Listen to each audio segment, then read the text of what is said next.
هي السؤال التاسع، سؤال عن البرامج الموجهة 19 للشباب للسيدات والسادة النواب المحترمين من الفريق الاستقلالي للوحدة والتعادلية. تفضل. نعم، شكون اللي غيطرح السؤال؟ كاين؟ تفضل. الرئيس المحترم، معالي الوزير المحترم، السادة النواب المحترمين، طبعا أنا سعيد على أنه هذا أول تدخل ديالي داخل هذه القبة المحترمة، وغادي يكون سؤال موجه خاص بالشباب. تعلمون السيد الوزير على أن المغرب الهرم السكاني ديالو كله شباب، ولكن للأسف الشديد هذه البنية الشبابية إلى قرينا واحد التقرير اللي عطاته المندوبية السامية للتخطيط كيقول لنا على أن 3/4 الشباب خارج سوق الشغل، بمعنى على أنه 76% من هؤلاء الشباب لا شغل لهم، وهذا في الحقيقة رقم صادم بالنسبة لنا وكيساءلنا كحكومة وكبرلمان.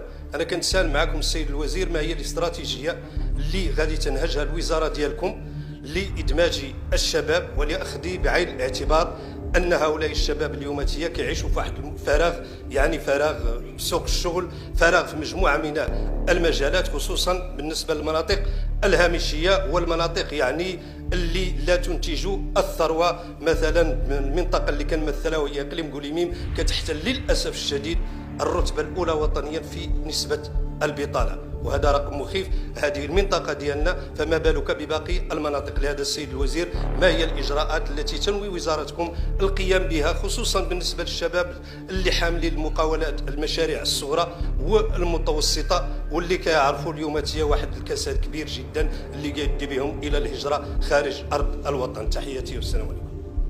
جواب السيد الوزير.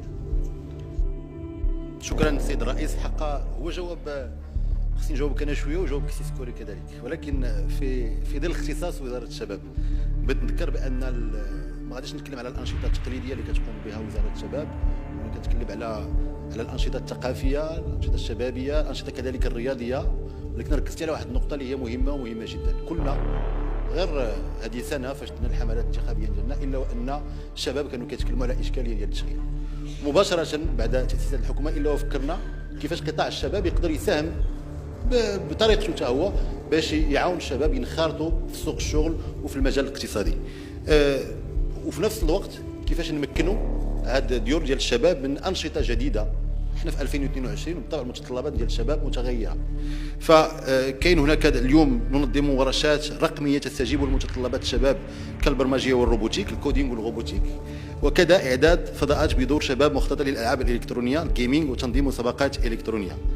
كذلك كاين هناك برامج لرياده الاعمال الاجتماعيه والابتكار بالشراكه مع اليونسكو، ويهدف الى تعزيز الادماج الاجتماعي والاقتصادي للشباب ما بين 15 و 24 سنه وتحقيق المساواه بين الجنسين. كاين برامج اخرى بشراكه مع الامم المتحده للتنميه ويهدف الى دعم تطوير المبادرات الشبابيه وتعزيز مشاركه الشباب ما بين 15 و 30 سنه في تحقيق اهداف التنميه المستدامه والابتكار الاجتماعي في المناطق الحضريه والقرويه.